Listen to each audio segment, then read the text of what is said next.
고난이 닥쳐오면은 누구나 다 질문이 생기죠. 중세의 그 행위를 공로로 봐서 거기에 대한 반대도 그렇고. 이상해요. 주님 없이 열심히 살아가는데 이제 다 가진 것 같은데 또 두려워.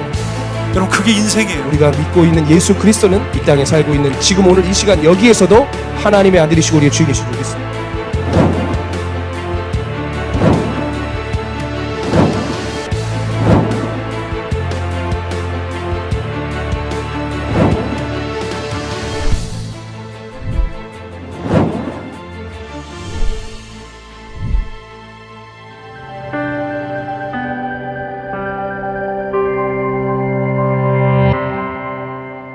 현대교회가 안고 있는 참 큰 고민거리가 하나 있습니다. 그것은 구원 인플레 현상입니다.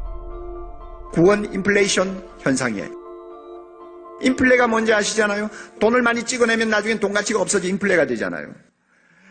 교회에서 말이죠, 구원을 너무 손쉽게 이야기하는 거예요. 당신 예수 믿습니까? 믿습니다. 당신 구원받았군요. 막 너무너무 쉽게 이야기하는 거예요. 입으로는 예수 믿는다고 하지만 실제 그 내면에 진정한 변화가 있는 사람인가를 체크를 하지 않아요. 정말로 과거의 죄를 다 주님 앞에 회개하고 새 삶을 시작했는지에 대한 증거를 정확하게 점검하지를 않아요. 그저 입으로 예수 믿는다 하고 교회만 열심히 다니면 다 잘 믿는 사람인 줄 알고, 당신 구원의 확신이 없으면 당신은 믿음이 그만큼 잘못된 것입니다. 그러므로 구원의 확신을 가지십시오 하고 억지로 구원의 확신까지 강요하는 이상한 상황이 되어버렸어요. 기독교의 구원, 기독교의 은혜를 너무 쉽게 받는 것으로 착각하기 때문에 자기가 신앙이 좋고 반드시 구원받는다고 믿고 있는 사람들이 점점 많아지는데, 그 가운데는 착각에 빠진 사람들이 한두 명이 아니라 그 말이에요. 구원을 우리가 받아들이는 데 있어서 아까 교수님 말씀하신 것처럼 하나님의 주권이라고 하는 부분하고 우리의 책임 이런 부분을 어떻게 그러면 설명할 수 있겠습니까? 구원이라고 하는 문맥 안에서. 논리적으로는 사실 어긋나 보이기도 하죠. 적어도 우리가 생각하는 방식으로는. 근데 이제 성경이 그 두 가지를 다 강조한다고 말을 할 수 있는데 상황 따라 달라지는 측면이 있죠. 때로는 주권이 강조되기도 하고 때로는 우리의 책임이 강조되기도 하고, 그건 상황 따라 달라요. 예를 들면 굉장히 힘겨워하는 그런 성도들, 열심히 살려고 하지만 인생이 힘들어, 그래서 좀 많이 지쳤어요. 그런 성도들에게 가서 무슨 얘기 하겠습니까? 너 제대로 안 하면 죽는다, 그러겠어요? 그런 사람에게는 하나님의 신실하심을 얘기하고 하나님의 약속은 변찮는 얘기를 하고, 어렵지만 하나님께서 우리를 끝까지 이끌고 가실 거라는 얘기를 함으로써 힘을 내게 하잖아요. 반대로 조금 약간 이렇게 맛이 갔어, 애가 까불어, 교만해, 그리고 좀 사는 게 이상해졌어. 그런 친구들한테 가서 하나님은 신실하시고 우리 하나님의 부르시면 괜찮으시고 이런 얘기 하면 어떻게 해요? 끝장나는 거지. 그대로 골로 가라는 얘기하고 똑같은 거예요. 오히려 그런 친구한테는 너 정신 안 차리면 너 끝장난다 하고 경고하는 거죠. 그러니까 신약 성경도 그 상황에 맞는 얘기들, 로마서 이렇게 뒷부분 가면 사실 사도 바울이 지금 나는 이렇게 마치 도살자 앞에 선 양처럼 죽을 목숨처럼 그렇게 살아가는 것처럼 얘기하잖아요, 그죠? 8장 끝부분에 보면. 하지만 그런 상황에서도 하나님을 바라보면서 신뢰해주는 하나님의 사랑이 변치 않을 거라는 걸 아니까 그런 문맥에서는 하나님의 사랑이 전부인 것처럼 얘기를 하죠, 당연히. 근데 바로 그 앞에 보면 성도들 향해서 또 제대로 안 하면 끝장난다고 경고를 계속 하죠. 바울도 한편으로는 그런 깊은 확신을 가지고 있었지만 고린도전서 9장에 보는 것처럼 나 역시 이 버림을 받을 수 있다는 가능성 자체는 자기도 부정을 못하는 거예요. 왜냐하면 하나님이 구원자이신 한 내가 내 구원을 결정하는 건 아니거든요. 그런 겸손함 속에는 자연히 하나님이 구원의 주권자인 한에는 구원이 내 마음대로가 아니다. 나 역시 하나님의 그 뜻에 어긋날 때 구원에서 탈락할 수 있다는 가능성을 인정을 해야죠.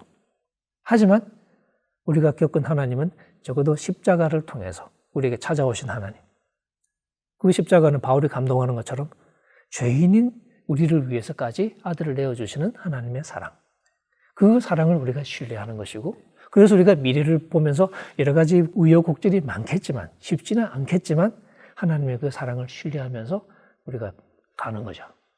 바울이 8장에서 그 얘기를 하는 이유가 뭐냐면, 그러니까 지금 열심히 잘하자, 이 얘기를 하고 싶었던 거지. 그러니까 뭐 이렇게 안심해, 그게 아니었다는 거죠. 그렇다면 만약에 이렇게 표현할 수 있는지 모르겠습니다. 하나님의 그 주권의 영역에서 하나님의 사랑은 신실하시고 변함이 없으시지만 그러나 우리의 책임에서 우리는 그 하나님의 사랑에 반응함으로 순종의 삶을 살아야 한다. 그럼요. 물론 이제 그 역설적인 표현이 가끔 등장하죠. 예를 들면 이렇게 두렵고 떨림으로 너희 구원을 이루어 가라 라고 얘기하고 근데 하나님께서 우리 마음속에 소원을 두고 그렇게 해나가신다. 이런 식의 표현이 될 수도 있죠. 그러니까 하나님이 하시는 것이기도 하고 우리가 하는 것이기도 하지만 그 두 개가 서로 충돌하는 상황은 벌어지지 않아요. 논리적으로. 그러니까 보는 관점의 문제인 거죠. 이 교수님 말씀을 다 듣고 나니까 제 안에 너무 안타까운 마음은 칭의와 구원론에 대해서 말씀하신 것처럼 왜곡된 구원론 또는 전통적인 부분적인 이해의 구원론 또는 구원파적인 값싼 구원론 이런 이해만 하고 있고 다른 얘기하면은 또 행위 구원론자라고 하기 때문에 너무 안타까운데 이 부분에 대해서 정말 이 교수님께서 우리 목회자들에게 해주고 싶은 말씀 또 실제 교수님께서 이를 위해서 하고 계신 그런 부분들을 말씀해 주시면 감사하겠습니다. 그러니까 목회자들이 그 복음에 대한 바르고 깊고 넓은 이해가 있어야 되고 이 복음을 해석해서 이 삶에 적용할 수 있는 신학적 사고 능력을 길러야 돼요. 근데 이러기 위해는 신학교 3년 MDB 과정이 너무 짧아요. 난 한국에서도 한 12년 가르쳤고 미국에서도 내가 MDB 과정을 미국 아이들, 미국 학생들 MDB 과정을 한 20년 가르쳤는데 지금 한국 신학교육이 많이 나아진 거예요. 그러나 지금도 솔직히 말해서 내가 한국에서 신학교에서 가르친 분량과 이 플로에서 여기서 레귤러 MDB 과정에서 가르친 분량을 비교하면 한국에서 교육은 미국의 과정의 반밖에 안 돼. 거기에다가 한국에서 교육의 제약이 또 많아. 나 시간도 없으니까 다 설명할 수가 없는데 책들도 부족하고 학문적 토론도 굉장히 한국엔 제약도 있고 굉장히 부족해요. 미국의 그러니까 플로에서 그런 짱짱한 MDB 과정을 가르쳐도 이 학생들이 졸업할 때는 신학교에서 여러 과목들을 조금씩 단편적으로 배우는데 이걸 통합하는데 굉장히 어려움을 느끼고 가장 중요한 복음이 무엇이고 복음을 어떻게 선포해야 할 것에 대해서 깊고 포괄적인 이해가 결여돼요.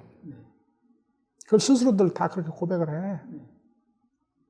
모든 목회의 근본은 무슨 형태의 목회를 하든 결국 근본은 복음이 무엇인가를 확실히 알고 그 복음을 포괄적으로 해석하는 능력, 그 삶에 적용할 수 있는 능력을 기르는 신학적 사고 능력을 기르는 거다. 목사님들이 열심히 공부해서 복음을 바르고 깊고 넓게 선포해야 부분적 복음을 선포함으로 복음 전체가 왜곡되는 일이 없고 이 우리 영성이 왜곡되는 일이 없고 그래서 오늘 한국의 교회의 현실 같은 것을 극복할 수 있고 교회 갱신이 일어나고 교회 갱신이 일어나면요 그 무슨 기법 몇 개 가르치는 게 아니에요.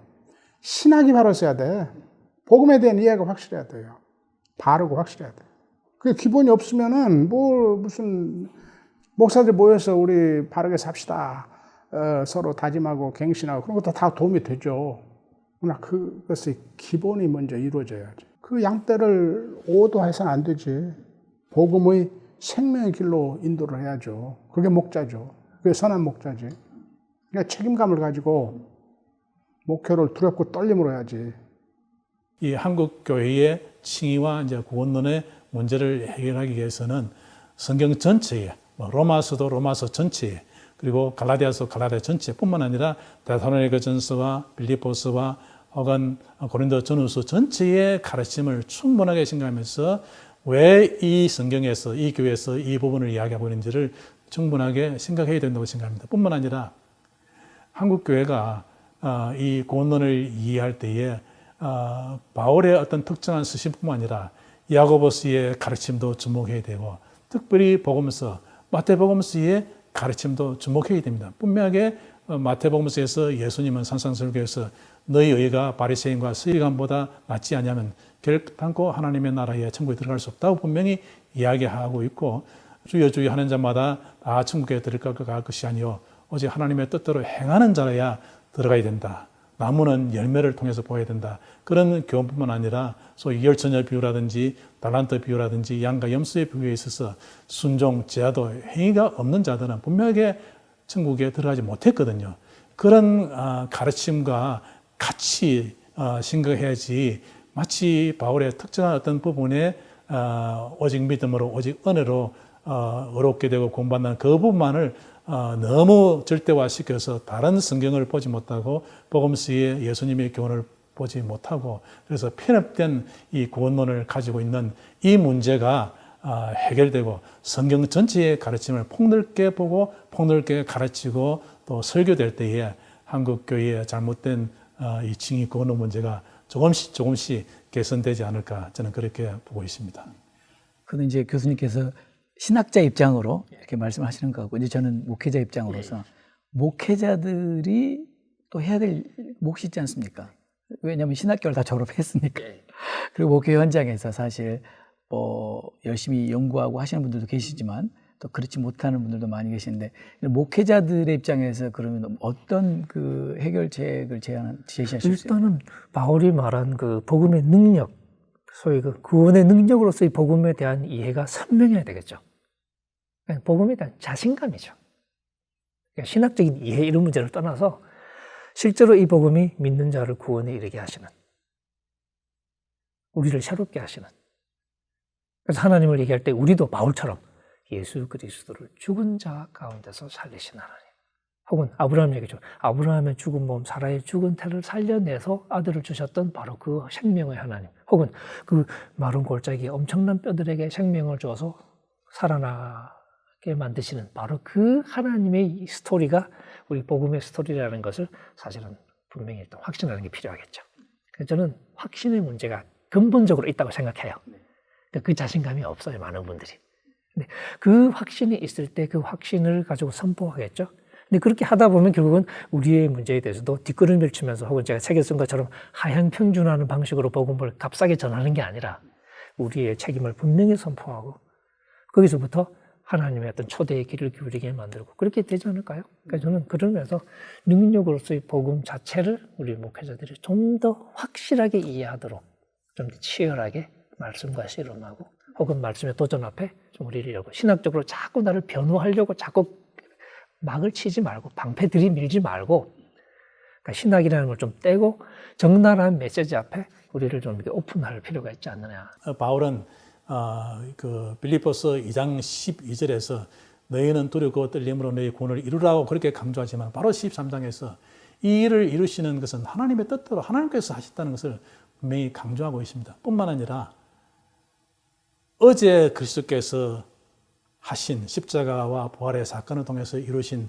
그 예수님 그리스도나, 혹은 오늘 성령을 통해서 우리 안에서 우리의 구원을, 우리의 의를 현재 시절을 통해서 이루어 가시는 그리스도나, 혹은 장차 재림에서 우리의 최종적인 의와 구원을 완성하실 그리스도, 그분은 히브리서 저자의 말처럼 그리스도는 어제나 오늘이나 내일 동일하신 분입니다. 그래서 어제 이루신 그분이 오늘 우리 안에서 이루시고 또 재림하실 때에 완성하실 것입니다. 그런 점에서 본다면은 우리의 의와 구원은 아무리 인간의 순종과 행위를 강조한다 하더라도 그것은 그리스도와 인간의 합작품이 아니고 전적으로 오직 그리스도께서 하신 일이고 삼위 하나님이 하시는 일입니다. 그런 점에서 우리의 구원은 오직 믿음으로 또 오직 은혜로라는 말이 잘못됐다고 볼 수 없습니다. 그런데 그 구원을 얻는 것도, 구원을 이루어가는 것도, 구원의 완성도 오직 은혜로 오직 믿음으로 되는 것이다.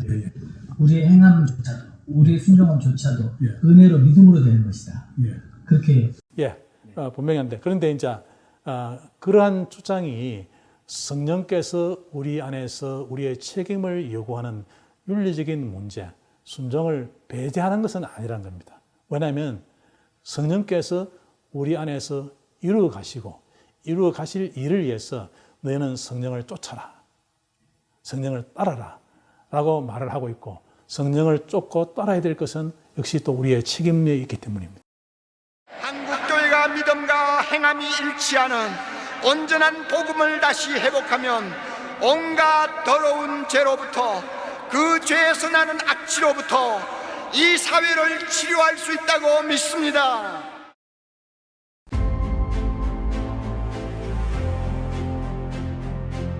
한국교회가 부패 지수가 저렇게 높고 거짓과 불의가 그리고 갈등이 저렇게 심각한 나라가 된 거예요.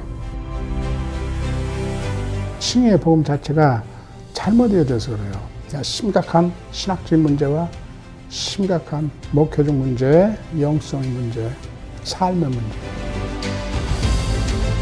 대안이 칭의론을 올바로 이해하는 거예요. 그러니까 칭의의 복음을 올바로 이해하는 거예요. 바울이 그 믿음이라고 말할 때 그것은 행위가 없이 믿음으로라는 의미가 아니었다는 거죠. 바울이 근본적으로 전제하고 있는 게 바로 구약에서도 그렇고 뭐 중간기율대교도 마찬가지지만 신약 전체적으로 하나님은 우리의 행위를 요구하신다는 거죠. 우리는 순종해야 된다는 거죠.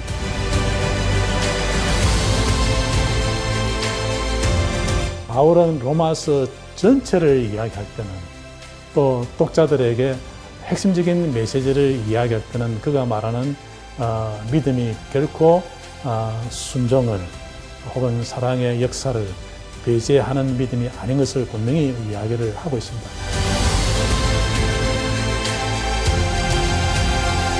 When God saves a person, it makes a difference in your life.